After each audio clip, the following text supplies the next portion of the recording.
Hey everyone, this is Ryan B. from Practical Forex Trading, and this is your weekly analysis for gold. So the price is gold versus the US dollar. The date is June 21st, 2020. It is 2:54 p.m. Eastern Daylight Time. We're looking at a daily candlestick chart for gold.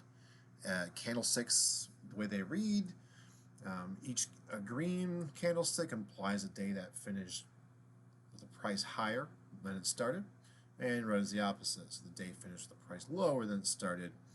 But what candlesticks can be used for is to really tell us about how price action momentum is working, if you will. But we can see here, just reading the trend going from left to right, that this is an uptrend. We've got higher highs and higher lows. And if we go ahead and mark the shape here, we've got an ascending wedge breakout that recently occurred for gold. So for many months, close to a year, price was trending in this triangle. Eventually it popped out the top here. We call that an ascending wedge breakout. Then price came back down, tested it. It's been sitting on top for a while, which means there's great support, meaning I expect price to continue upward, hence my bullish sentiment. This blue line here represents the fast moving average, so 20-day moving average. Price is now moving well above that with a large bullish candle on Friday that closed the week, meaning more upwards action ahead. So if we look back in history, just the last time that price came down, sat on top of the moving average and started moving away, we see price went up close to $200, $275. So we can look for some kind of equilateral move, but we know that our next target is $1,800.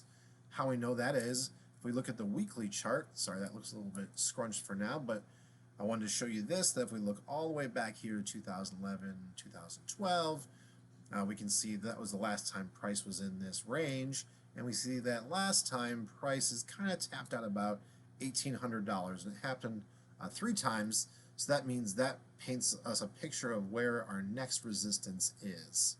So this fast moving uptrend, going up, up, up, up, we can expect some resistance at 1,800. Doesn't mean that price will stop going up there, but we'll definitely see a pause. So that's our next target, is 1,800. We've got strong support here at 1,700. We've also got some secondary support at 1,725. We can see price moved up top of there and now is sitting on top and moving away, so that provides even more support. That lines up right where our ascending wedge breakout occurred.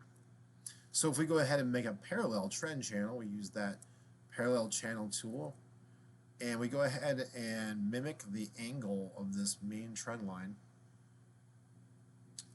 Then we can go ahead and draw a parallel trend channel, and we can see that historically price has honored this, right? Every time price gets to the top of the channel, it comes back down, kind of goes sideways for a bit, then boom, makes its next high, repeat, repeat. So what we can expect here is that price will most likely travel to the top of this triangle soon, and then move back to the side before continuing upwards, right? So there'll be expect some selling at 1,800. But also another thing price could do is just kind of go sideways here for another month or two. But definitely we're looking for gold to keep pushing for 1,800. Once we've cracked 1,800, then we'll head for 1,925. Lots of support here at 1,700, so that's a good place to think about your turnarounds for shorts and stuff. So, hope you have a great week trading. I hope you make lots of cash, and we'll talk soon.